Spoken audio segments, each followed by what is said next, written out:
Kashmir situation is usually, when we talk about it, it's an India-Pakistan issue. However, China in recent years has gotten a little bit more involved, in part because the new Belt and Road Initiative is actually one section of that is going to go right through disputed area between India and Pakistan in Kashmir. But in the context of greater integration of Kashmir and a lot more military presence and kind of a lockdown there, the Chinese have been taking a more active rhetorical stand on it. In fact, at the UN General Assembly, Foreign Minister Wang mentioned that the Kashmir situation should be resolved along the lines of UN provisions as well as bilateral. Now, it was important that he said bilateral as well, because that is what the Indians have been pushing for, that this is a bilateral. Actually, it's domestic, but if there is going to be any resolution, it's going to be with India and Pakistan. The last thing they want to do is internationalize it.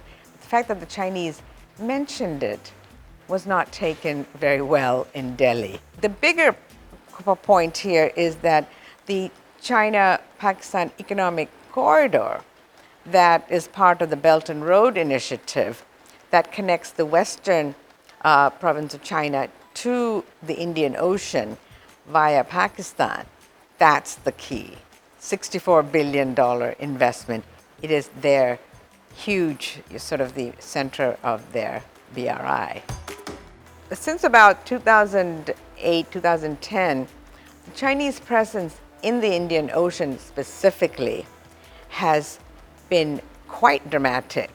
And I think what caught the India off guard was the fact that it happened with such great speed and the scope of the Chinese activities.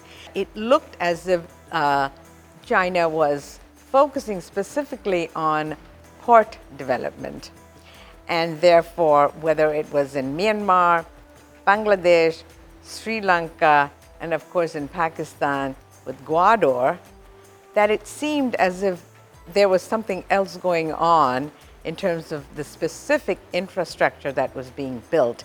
It looked like it could, at some point, become a dual use. So it's, all right, it's going to facilitate commerce, clearly, but at the same time, with the huge amount of Chinese presence in this way, not just trade, but actual infrastructure presence, that they started thinking that perhaps it's much more threatening than just simply an economic facilitator.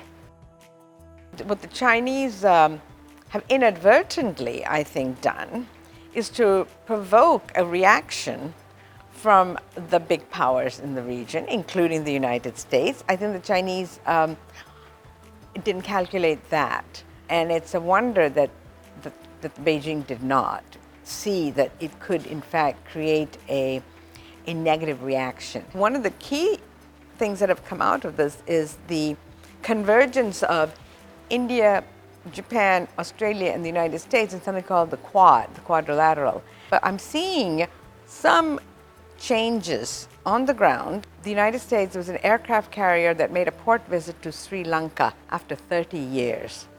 That's a big deal. Came all the way to Sri Lanka. Why? Because the Chinese, this is the textbook case of sort of debt trap and infringing on sovereignty, because the Chinese built Hambantota port in Sri Lanka. Sri Lanka could not afford it, 1.2 billion debt.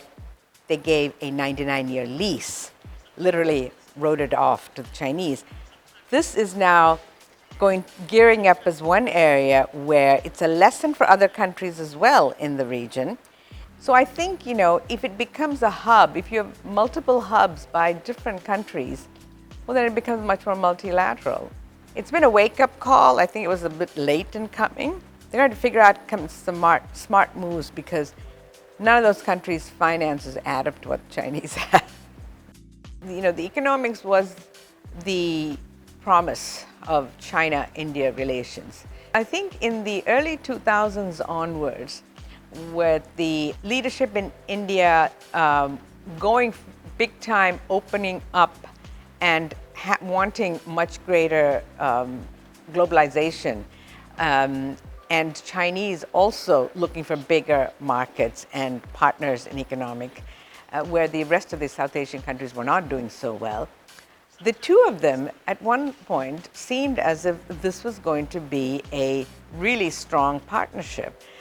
In fact, when Jiabao, when he came to India, I think in the mid-2000s, said something like, we're the manufacturing giant and you're the service giant, as well as software and hardware. Basically, he was saying together we could control the world like we did in the 18th century before colonialism. But what has happened, however, is that the Indian economy has been growing at a clip until very recently, but they have not been able to make breakthroughs into manufacturing exports. And so in the goods trade with China and India, they have now reached up to $85 billion. It should have been over $100 billion by now, frankly. In fact, just this year, 2019, the US has actually overtaken China as India's biggest trading partner. But what has been happening is that the trade gap has been growing as well. Now, that's become a big point of contention in India. It's not just to India. This is happening to literally every country. And no one has really figured out exactly how to manage.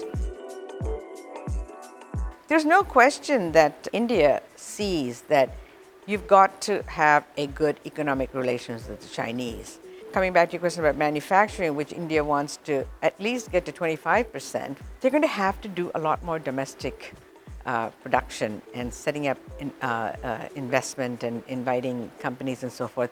The Chinese would like to do it, but the Indians are wary now of having Chinese companies. But at the same time, the reality is that, again, even for infrastructure development, no one else has the funds. What it will do, I think, is there's going to be a slowing down of the Indian manufacturing because India is not willing anymore to see that widening trade gap unless China is willing to open up some markets like in services, pharmaceuticals, very big place where India has an advantage. And so if China does that, I can see a change. But without that, I see a kind of a stagnating in terms of their economics, which India cannot really afford at the moment.